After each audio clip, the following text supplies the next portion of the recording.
Alors bonjour tout le monde, dans cette vidéo on va parler des méthodes utilisées dans les sciences biologiques afin d'étudier des phénomènes relatifs à la biologie.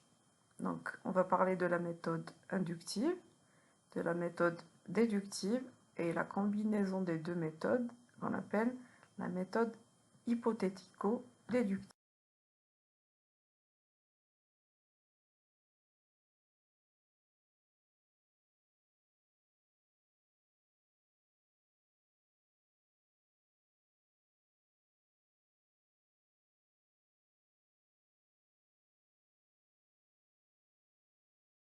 Alors, qu'est-ce que la méthode inductive? Donc, c'est une méthode qui part à la base de faits observés, ou de phénomènes observés sur terrain ou en laboratoire. Donc, à partir de ces observations, on va formuler une loi qui est générale. Donc, la méthode inductive part du particulier au général. Donc, les étapes de cette méthode sont d'abord l'observation du phénomène. Lors de l'observation, on va chercher une certaine régularité ou une répétition de caractéristiques. Et à partir de cette répétition, on va formuler une hypothèse ou une loi. Donc cette loi reste valable tant qu'on ne l'a pas contredite. Donc cette loi qu'on aura émise, elle ne sera pas définitive, elle reste valable tant qu'on n'aura pas observé quelque chose qui la contredit. Alors, pour illustrer la méthode inductive, on va partir sur l'exemple d'observation des oiseaux. Par exemple, on observe plusieurs oiseaux et on cherche une certaine régularité des caractéristiques qu'on va bien sûr étudier chez tous les oiseaux observés. Par exemple, avec les échantillons d'oiseaux, on va trouver que tous les oiseaux qui ont été étudiés possèdent des ailes et des plumes. Ils pondent des œufs. Ils ont un bec et non pas de dents. Donc, cette régularité va revenir dans tous les cas qu'on va observer. Donc, à partir de cette régularité, on va émettre une loi générale où on va dire que tous les oiseaux ont des ailes, pondent des œufs et possèdent un bec sans dents.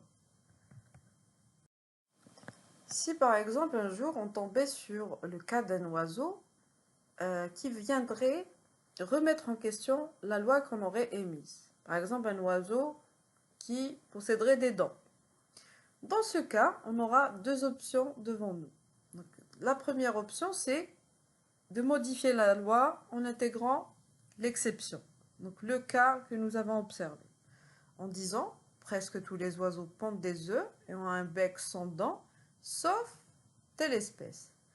Et dans un deuxième cas, si la contradiction est flagrante, on va abandonner nos lois, parce que de toute façon, elle est fondamentalement fausse. Alors, concernant la méthode déductive, donc, on part d'abord d'une théorie générale, déjà émise par des scientifiques, qui existent dans la littérature, pour déduire des conséquences particulières par rapport à un cas donné. Donc, on va partir du général au particulier. Les étapes de cette méthode sont, tout d'abord, partir d'une loi qui existe. Deuxième étape, déduire des prédictions. Donc, on va essayer de deviner qu'est-ce qui va se passer pour notre cas particulier qu'on est en train d'étudier. Et bien sûr, on va vérifier par des expériences si cela est confirmé ou réfuté. Donc, on va soit affirmer notre théorie, soit la réfuter. Alors, pour expliquer la méthode déductive, on va utiliser l'exemple de la théorie cellulaire. Donc, la théorie cellulaire, c'est une loi générale qui a été émise et admise par de nombreux scientifiques. Donc, qu'est-ce qu'elle dit, cette loi? Elle dit que tous les êtres vivants sont constitués de cellules.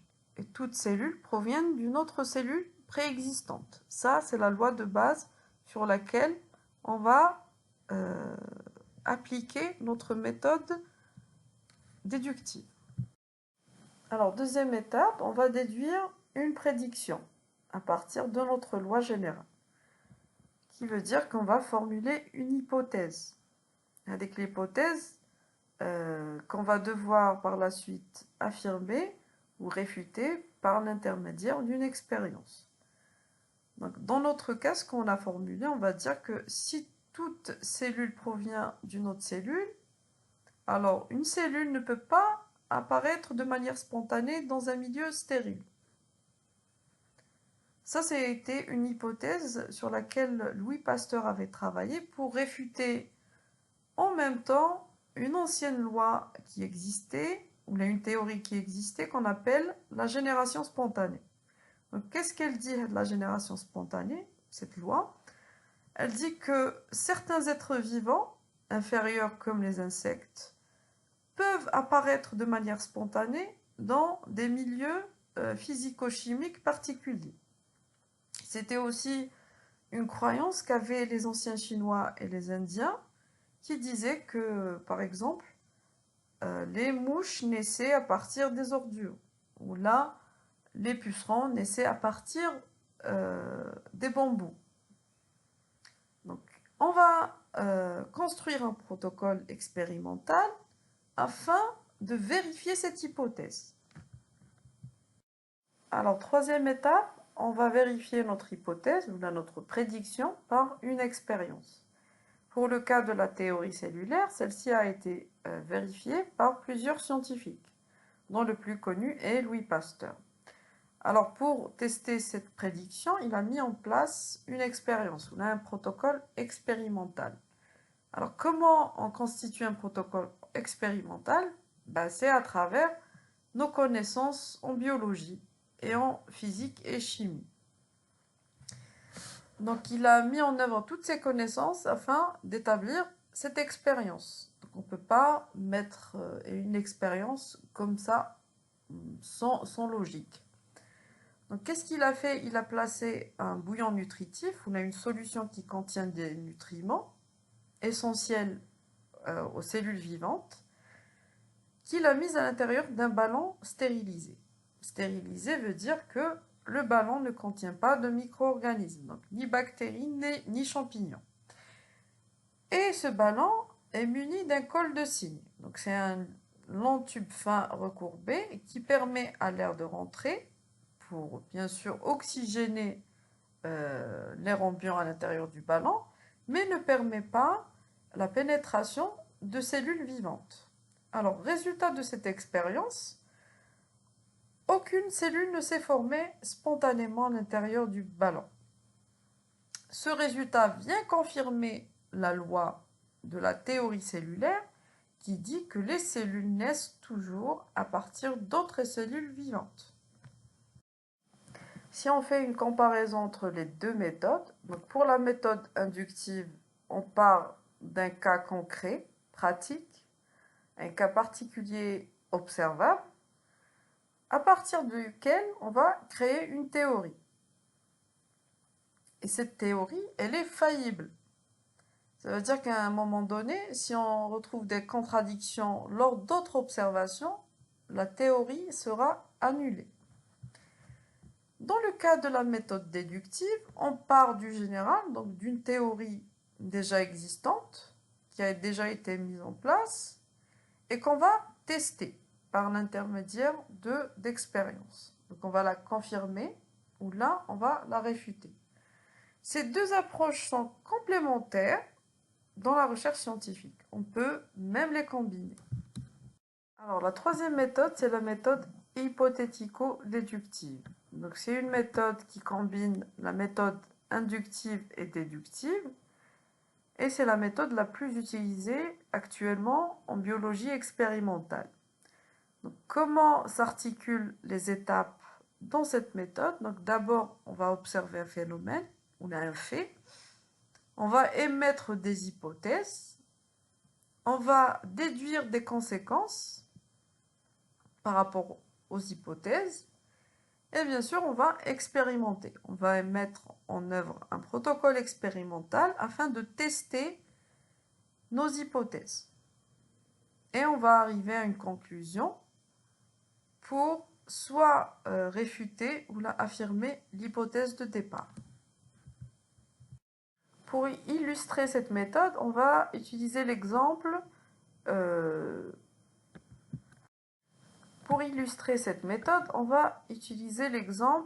du rôle de la lumière dans la photosynthèse. Donc, on va, à partir d'une première observation, donc par exemple chez vous, vous avez des plantes à l'intérieur de la maison où elles ne reçoivent pas beaucoup de lumière, et d'autres plantes posées sur le balcon où là elles sont bien exposées à la lumière. Celles qui sont sur le balcon, elles ont des feuilles vertes, elles sont en bonne santé, alors que celles qui sont gardées à l'intérieur et qui ne reçoivent pas beaucoup de lumière vont jaunir et mourir. Donc, à partir de cette observation, on va formuler une question. On va se dire, voilà, la lumière était indispensable à la photosynthèse. Donc ça, c'est la question qu'on va se poser à partir de notre observation. Alors, à partir de nos observations, on va formuler une hypothèse ou une explication provisoire. Donc, on va dire dans notre cas que la photosynthèse ne se produit qu'en présence de lumière. Donc, sans lumière, pas de photosynthèse. Quatrième étape, on va émettre des déductions de conséquences qu'on va vérifier pour dire que notre théorie est vraie ou pas. Et la déduction, elle se fait à travers toutes les connaissances qu'on a à propos de la photosynthèse. Par exemple, par rapport à la production d'oxygène et la formation d'amidon dans les feuilles. Donc on va dire comme déduction, une plante qui sera privée de lumière ne pourra pas produire d'oxygène et ne pourra pas former d'amidon dans ses feuilles. Alors comment vérifier l'hypothèse? On va vérifier soit la production d'oxygène ou là la production d'amidon. Donc si par exemple on prive la plante de lumière et qu'on ne trouve pas d'amidon à l'intérieur des feuilles, cela veut dire que la lumière est indispensable dans le processus de la photosynthèse. Alors, cinquième étape, on va vérifier notre hypothèse par une expérience. Alors, qu'est-ce qu'on va faire dans le cas du rôle de la lumière dans la photosynthèse? Donc, on va prendre deux plantes qui seront mises dans des conditions différentes. Donc, une plante qui sera mise dans la lumière, une autre dans l'obscurité. On va les mettre, bien sûr, pendant un certain temps. Et après cela, on va faire des tests sur les feuilles des deux plantes. Et on va essayer de trouver s'il y a la présence de l'amidon. Donc, comment on va vérifier cette présence de l'amidon? C'est par l'intermédiaire de la coloration à l'iode. Donc, quand les feuilles vont virer au noir, cela voudra dire qu'il y a eu formation de l'amidon. Et s'il n'y a pas eu de virement vers la couleur noire, cela veut dire qu'il n'y a pas d'amidon. Donc, résultat après cette expérience, donc on va trouver que les feuilles qui ont été exposées à la lumière vont devenir bleu-noir quand on va les mettre dans de l'iode. Cela va confirmer la présence d'amidon. Ça veut dire qu'il y a eu, à la présence de la lumière, il y a eu de la photosynthèse. Pour les feuilles qui ont été gardées dans le noir, on ne trouvera pas de changement de couleur. Cela voudra dire que, en absence de lumière, il n'y a pas eu de photosynthèse. Alors, les résultats de l'expérience vont nous faire mener à une conclusion. Donc, les conclusions qu'on va tirer de notre expérience, c'est que celle-ci a bien confirmé notre hypothèse de départ, qui est que la lumière est nécessaire à la photosynthèse. Donc, si dans nos résultats, on avait trouvé le contraire, si par exemple on avait trouvé que les feuilles qui ont été mises dans l'obscurité avaient viré au noir dans une coloration à l'iode, notre hypothèse aurait été rejetée ou modifiée.